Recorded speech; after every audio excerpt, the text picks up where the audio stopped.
এই জামানায়ও যদি তাদের মন মতো কোরআন সুন্নাহর বাহিরে যদি তুই মনে করে যে এভাবে করলে আমার আল্লাহ পাক পছন্দ করবে, হবে? কাফের মুশরিকদের তো হয় নাই, তো তারা তো এগুলো ইবাদত মনে করতে করতো। এই জন্য মন মতো কোনো ব্যক্তিকে অনুসরণ করে কোনো ইবাদত করা যাবে না। আপনি ব্যক্তিকে ভালোবাসতে পারেন, কিন্তু ব্যক্তির কারণে আপনি আপনার আমলগুলোকে বরবাদ করতে পারবেন না।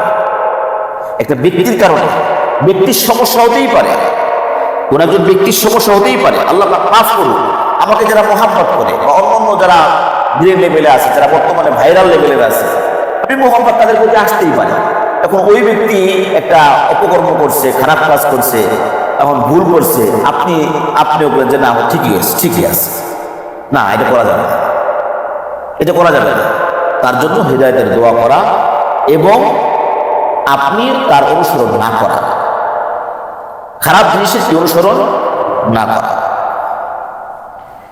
আগে একটা ঘটনা শুনেছিলাম কোন এক তাফসীরের মধ্যে, আবু আব্দুল্লাহ উল-আলুসি অনেক বড় বুজুর্গ ছিলেন এবং বড় আলেম ছিলেন, হাদিসের হাফেজ ছিলেন, কোরআনের হাফেজ ছিলেন। এই ব্যক্তি তার হাজার হাজার ছাত্র, সে যখন কোথাও করে একটা মজলিসে যাইতেন, তার পিছনে শত শত উলামায়ে কেরাম থাকতো, সাধারণ মানুষ উলামায়ে কেরাম থাকতো। তো কোন একটা সফরে যাবেন, সাথে তো অনেক উলামায়ে কেরাম আছে। রাস্তার মধ্যে একটা খ্রিস্টান নারীকে দেখা ওই নারীর প্রেমে পাগল হইয়া ওই নারীকে বিবাহ করার জন্য ইসলাম ধর্ম পর্যন্ত ত্যাগ করছে। ব্যক্তিকে অনুসরণ করেন, কোন ব্যক্তিকে অনুসরণ করেন, এই যে ব্যক্তিকে নয়, হ্যাঁ ব্যক্তিকে মহাব্বত থাকবে, কিন্তু যতক্ষণ পর্যন্ত হেদায়েতের উপরে থাকবে ততক্ষণ পর্যন্ত তাকে অনুসরণ করা, তাকে মহাব্বত থাকবে। যদি লাইন থেকে আলাদা হয়ে যায় তার জন্য হেদায়েতের দোয়া করা, তার জন্য কি করা ভাই? হেদায়েতের দোয়া করা। এমনকি এই ব্যক্তিকে বিবাহ করছে, শুকর পর্যন্ত 12 বছর শুকর পর্যন্ত চলার জন্য তৈরি হয়ে গেছে। নাউযুবিল্লাহ। শেষমেশ তাদের মুরিদানরা, ছাত্ররা তার জন্য আল্লাহর কাছে কান্নাকাটি করছে, আল্লাহ তুমি আমাদের উস্তাদদেরকে হেদায়েত দাও, আমার উস্তাদকে হেদায়েত দাও, আমাদের পেশাবকে হেদায়েত দাও। দোয়া করতে করতে আল্লাহ পাক হয়তো বা কারো দোয়া কবুল করছে, আবার ওই ব্যক্তি হেদায়েত পেয়ে গেছে, আবার মুসলমান হয়ে গেছে। তো মুহাব্বত তো এটা, তাকে মুহাব্বত করতে পারি, কিন্তু আপনার ভুলকে নয়, আপনার অন্যায় কর্মকে আমি সাপোর্ট করতে পারবো না। আপনাকে মুহাব্বত করি, আপনার ভুলটা ধরাই দিলাম। যতক্ষণ পর্যন্ত আপনি দিনের উপরে আসেন ততক্ষণ পর্যন্ত আপনাকে অনুসরণ করবো না, যতক্ষণ আপনি দিনের উপর থেকে সরে যাবেন যখন আপনাকে অনুসরণ করবো না। মুহাব্বতের কারণে আপনার জন্য দোয়া করবো। বুঝে আসছে না ভাই? কোনো ব্যক্তি নয়, কোনো ব্যক্তির জন্য ব্যক্তি দিয়ে ইসলাম মানা যাবে না। কারণ কি, মানুষকে শয়তানে ধরার সুযোগ আছে না নাই? মৃত্যু পর্যন্ত। এমনকি কোনো হাদিস বা কোরআন বা কোনো আলোচনায় কোনো ব্যক্তি বলছেন যে বড় মুহাদ্দিস, বড় খতিব সাহেব, বড় মুহতামিম সাহেব, এরকম পর্যায়ে গেলে একে আর শয়তানে ধরবে না। পাইছেন কোথাও? শুনছেন কোথাও? তাহলে মৃত্যু পর্যন্ত শয়তান আপনাকে ধোঁকা দেবে। কি পর্যন্ত?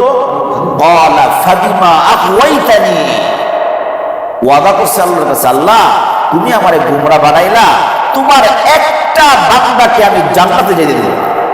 সিরাতে মুস্তাকিমের যে মধ্যে, মানে সঠিক সরল রাস্তার মাঝখানে আমি বসে থাকবো, ডাইনে বামে সামনে পিছনে আমি শয়তান বসে থাকবো। কোন একটা বান্দা যেন তোমার সঠিক পথে চলতে না পারে, তোমার শুকরিয়া যেন আদায় করতে না পারে। একে বলছে শয়তান বলছে। তাহলে মৃত্যু পর্যন্ত আপনাকে ধোঁকা দিবে, মৃত্যু পর্যন্ত। তাহলে এরকম কোন হাদিস এবং কোরআনের মধ্যে নাই যে এই ব্যক্তি এরকম পর্যায়ে গেলে এই ব্যক্তি আর ভুল করবে না, শয়তান তাকে পাকড়াও করতে পারবে না, গুমরা করতে পারবে না। আছে? নাই তো।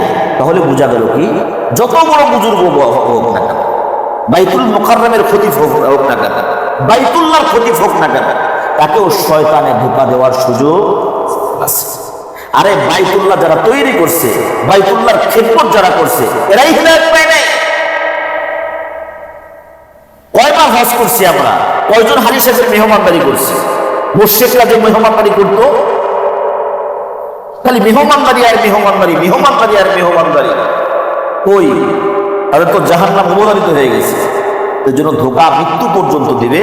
এই জন্য মানুষ মৃত্যু পর্যন্ত ভুল হওয়ার সম্ভাবনা আছে।